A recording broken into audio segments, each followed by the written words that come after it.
Okay, so today we have a Samsung fridge, model number over here.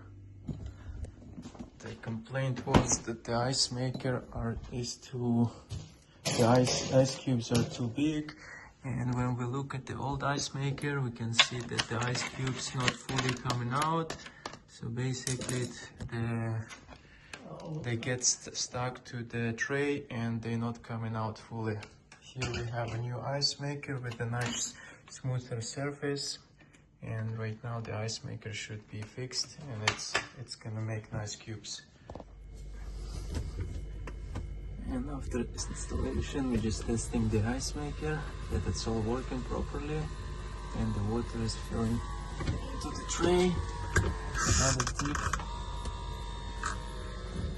this rubber silicone piece there at the top. Make sure when you put the ice maker in, that goes into its place. Otherwise the water will go all over the place. Yeah, it's nice. It's working good and the water not overfilling. The repair is complete.